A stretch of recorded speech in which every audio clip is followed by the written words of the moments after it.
Hi welcome to my dear students ಹಾಗೂ SVY Karnataka updates ಚಾನಲ್ಗೂ ಸ್ವಾಗತ. ಎಲ್ಲ ವಿದ್ಯಾರ್ಥಿನಿಯರಿಗೂ ಸ್ವಾಗತ. ಈಗ SSLC 2025 ಎಕ್ಸಾಮ್ ಒಂದು ಬರೆದ ವಿದ್ಯಾರ್ಥಿಗಳಿಗೆ ನಿಮ್ಮ ಒಂದು ದೃಢ ಸಂಕಲ್ಪತೆ ಏನಿದೆ ಅಲ್ವಾ, ಅದೇ ಭಯ ಅನ್ನೋದು. ಆ ಭಯವನ್ನು ನಾನು ನಿಮ್ಮಿಂದ ದೂರ ಮಾಡ್ತೀನಿ. ಓಕೆ, ನೀವು ಈ ವಿಡಿಯೋವನ್ನು ಕೊನೆಯವರೆಗೂ ನೋಡೋಕ್ಕೆ ಟ್ರೈ ಮಾಡಿದರೆ ಸಾಕು. ಇನ್ನು ಚಿಕ್ಕ ರಿಕ್ವೆಸ್ಟ್ ವಿದ್ಯಾರ್ಥಿಗಳೇ, ನೀವು ಏನಾದರೂ ನಮ್ಮ ಚಾನಲ್ ಅನ್ನು ಸಬ್ಸ್ಕ್ರೈಬ್ ಅಂದರೆ ಬೇಗನೆ ಸಬ್ಸ್ಕ್ರೈಬ್ ಮಾಡಿಕೊಂಡು ಬೆಲ್ ಐಕನನ್ನು ಪ್ರೆಸ್ ಮಾಡಿ ಆಲ್ ಆಪ್ಷನ್ ಅನ್ನು ಕ್ಲಿಕ್ ಮಾಡಿಟ್ಟುಕೊಳ್ಳಿ. ಯಾಕೆ ಅಂದರೆ ಮುಂಬರುವ ವಿದ್ಯಾರ್ಥಿಗಳ ಅಪ್ಡೇಟ್ ನಿಮ್ಮ ಮೊಬೈಲ್ಗೆ ನೋಟಿಫಿಕೇಶನ್ ಮುಖಾಂತರ ತಲುಪಿದರೆ ನೀವು ಆ ಮೆಸೇಜ್ ಅನ್ನು ನೋಡಿ ಕ್ಲಿಕ್ ಮಾಡಿದರೆ ವಿಡಿಯೋ ನೋಡೋಕ್ಕೆ ತುಂಬ ಹೆಲ್ಪ್ ಆಗಬಹುದು. ಅದಕ್ಕೋಸ್ಕರ please do channel subscribe and like. ಇನ್ನು ಮೈನ್ ಟಾಪಿಕ್ ವಿದ್ಯಾರ್ಥಿಗಳೇ, ಈಗ SSLC ಎಕ್ಸಾಮ್ 2025 ವಿದ್ಯಾರ್ಥಿಗಳು ಈಗ ಗ್ರೇಸ್ ಮಾರ್ಕ್ಸ್ ಕತೆ ಏನು ಸರ್ ಅನ್ನುವ ಒಂದು ಕ್ವಶನ್, ನಂತರ ಯಾರು ಫೇಲ್ ಆಗ್ತಾರೆ ಯಾರು ಪಾಸ್ ಆಗ್ತಾರೆ ಅನ್ನುವ ಇನ್ನೊಂದು ಕ್ವಶನ್. ಈ ಕ್ವಶನ್ಸ್ ಅನ್ನು ನಿಮ್ಮ ಹತ್ತಿರ ಇದ್ದರೆ ನನ್ನ ಹತ್ತಿರ ಆನ್ಸರ್ಸ್ ಇದ್ದಾವೆ. ಅಂದರೆ ಈಗ ನಾನು ನಿಮ್ಮೆಲ್ಲರ ಜೊತೆ ಚರ್ಚೆ ಮಾಡ್ತೀನಿ. ಈ ವಿಡಿಯೋವನ್ನು ನೀವು ಕೊನೆಯವರೆಗೂ ನೋಡಿದರೆ ಸಾಕು, ಎಲ್ಲ ಕ್ಲಾರಿಫೈ ಆಗಿ ತಿಳಿದುಕೊಳ್ತೀರಾ. Please watch it full video.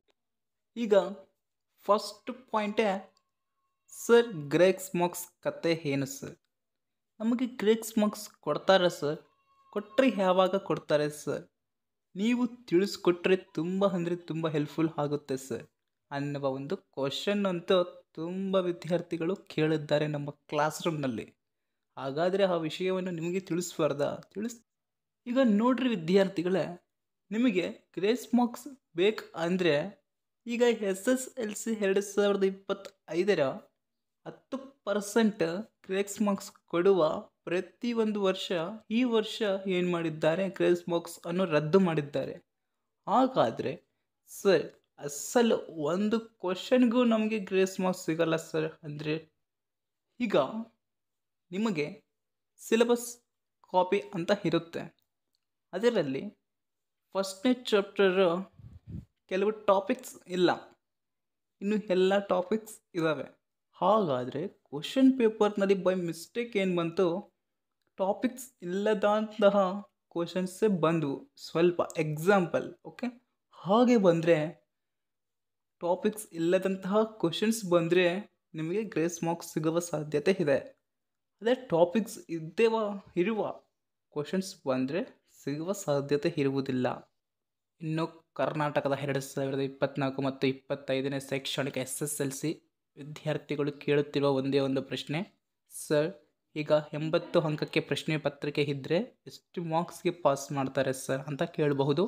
24 ಅಂಕ ಪಾಸಿಂಗ್ ಮಾರ್ಕ್ಸ್ ಆಗಿರುತ್ತೆ. 80 ಅಂಕಕ್ಕೆ ಪ್ರಶ್ನೆ ಪತ್ರಿಕೆ ಇದ್ದರೆ ಮಾತ್ರ 24 ಪಾಸಿಂಗ್ ಮಾರ್ಕ್ಸ್ ಆಗಿರುತ್ತೆ, ಇದು ತಿಳಿದಿರಲಿ. ಇನ್ನು ಸರ್ ನಾನು ಈಗ ಎಕ್ಸಾಕ್ಟ್ ಪಾಸಿಂಗ್ ಮಾರ್ಕ್ಸ್ ಮೇಲೆ ಸ್ವಲ್ಪ ಹೆಚ್ಚು ಬರೆದು ಬಂದೀನಿ ಸರ್ ಅಂತ ಕೇಳ್ತಾರೆ ವಿದ್ಯಾರ್ಥಿಗಳು. ಹಾಗಾದರೆ ಈಗ ನೀವು ಪಾಸಿಂಗ್ ಮಾರ್ಕ್ಸ್ ಮೇಲೆ ಒಂದು 5 ಮಾರ್ಕ್ಸ್ ಹೆಚ್ಚು ಬರೆದು ಬಂದಿದ್ದರೆ ನೀವು ಪಾಸ್ ಆಗ್ತೀರಂತ ಗ್ಯಾರಂಟಿ ಏನೂ ಇಲ್ಲ ವಿದ್ಯಾರ್ಥಿಗಳೇ. ಯಾಕೆ ಅಂದರೆ ನೀವು ಬೈ ಮಿಸ್ಟೇಕ್ ಹ್ಯಾಂಡ್ ರೈಟಿಂಗ್ ಅಲ್ಲಿ ತುಂಬ ವಿದ್ಯಾರ್ಥಿಗಳು ಹ್ಯಾಂಡ್ ರೈಟಿಂಗನ್ನು ಗಜಿಬಿಜಿ ಬರೀತಾರೆ. ಅಸಲು ಲೆಕ್ಚರರ್ಸ್ಗೆ ಅರ್ಥ ಆಗಲ್ಲ ಅದು ಏನು ಬರ್ದಿದ್ದಾನೆ ಅಂತ. ಕೇವಲ 2 ಸೆಕೆಂಡ್ ವಿದ್ಯಾರ್ಥಿಗಳೇ, ನೀವು ಏನಾದರೂ ನಮ್ಮ ಚಾನಲ್ ಅನ್ನು ವಿಸಿಟ್ ಮಾಡಿ ಸಬ್ಸ್ಕ್ರೈಬ್ ಮಾಡಿಕೊಂಡಿಲ್ಲ ಅಂದರೆ ಬೇಗನೆ ಸಬ್ಸ್ಕ್ರೈಬ್ ಮಾಡಿಕೊಂಡು ಬೆಲ್ ಐಕನನ್ನು ಪ್ರೆಸ್ ಮಾಡಿ ಆಲ್ ಆಪ್ಷನ್ ಅನ್ನು ಕ್ಲಿಕ್ ಮಾಡಿಟ್ಟುಕೊಳ್ಳಿ. ತುಂಬ ಇನ್ಫಾರ್ಮೇಷನ್ ಸಿಗುತ್ತೆ, ಮಿಸ್ ಮಾಡ್ಕೋಬೇಡಿ. ಓಕೆ, ಇನ್ನು ಫ್ರೆಂಡ್ಸ್ಗೆ ಶೇರ್ ಮಾಡಿ, ತಪ್ಪದೆ ಹೆಲ್ಪ್ ಆಗ. ಕಂಟಿನ್ಯೂ. ಆ ಲೆಕ್ಚರರ್ಸ್ ಅಂದರೆ ಟೀಚರ್ಸ್ಗೆ ಆ ಹ್ಯಾಂಡ್ ರೈಟಿಂಗ್ ಅರ್ಥ ಆಗಲಾರದೆ ಹೇಗೆ ಕರೆಕ್ಷನ್ ಮಾಡ್ತಾರಪ್ಪ?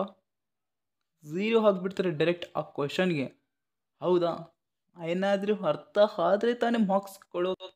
ಒಂದು ವಿದ್ಯಾರ್ಥಿಗಳೇ, ಅವರು ಮೆಚ್ಚುವ ಹಾಗೆ ಹ್ಯಾಂಡ್ ರೈಟಿಂಗ್ ಇರಲಿ, ನೀಟಾಗಿರಲಿ ಬುಕ್ಲೆಟ್, ಏನು ಹೊಲಸು ಮಾಡ್ಕೋಬೇಡಿ.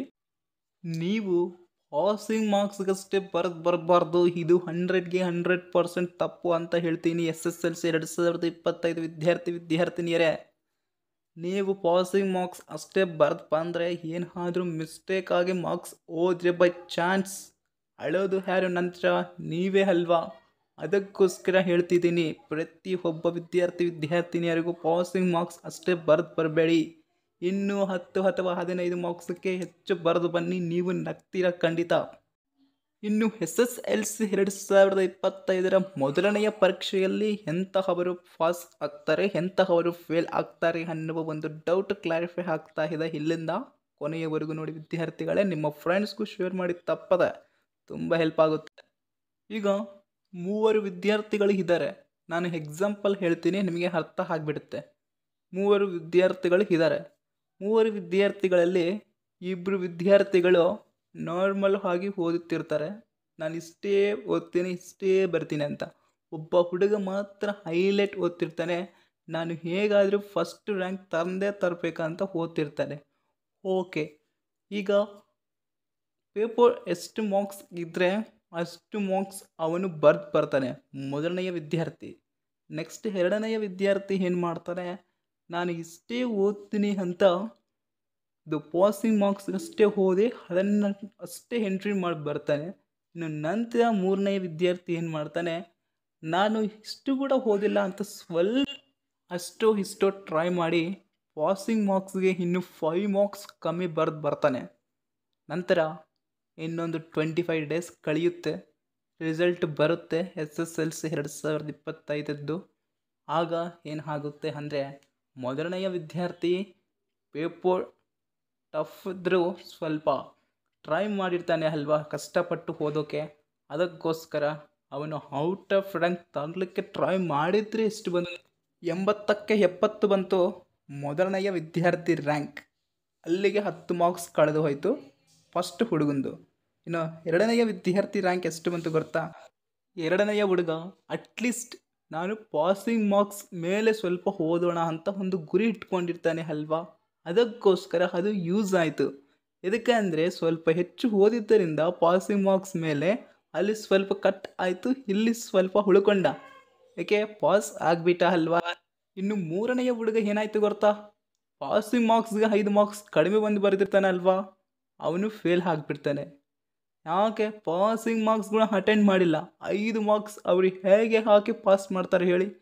ಅಟ್ಲೀಸ್ಟ್ 1 ಅಥವಾ 2 ಹಾಕಿ ಪಾಸ್ ಮಾಡಬಹುದು, ಮಾಡದೇ ಇರ್ಬೋದು ಅದು ಕೂಡ.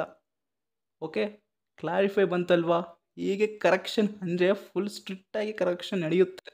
ಇವಾಗ ಫುಲ್ ಕ್ಲಾರಿಟಿ ಸಿಕ್ಕಿರುತ್ತೆ. SSLC 2025ರ ಮೊದಲನೆಯ ಪರೀಕ್ಷೆ ಬರೆದ ವಿದ್ಯಾರ್ಥಿನಿಯರಿಗೂ ನಾನು ಪಾಸ್ ಆಗ್ತೀನಾ ಇಲ್ವಾ ಅನ್ನೋದು ಕ್ಲಿಯರ್ ಆಗಿಬಿಟ್ಟಿರುತ್ತೆ ಡೌಟ್, ಹೌದಲ್ವಾ. ಇನ್ನು ಎಲ್ಲರಿಗೂ ಆಲ್ ದ ಬೆಸ್ಟ್, ಎಲ್ಲರೂ ಮಾರ್ಕ್ಸ್ ಚೆನ್ನಾಗಿ ಬರಲಿ, ಎಲ್ಲರೂ ಪಾಸ್ ಆಗಲಿ ಅಂತ ಹೇಳ್ಕೊಳ್ತಾ ಥ್ಯಾಂಕ್ ಯು. Subscribe, like.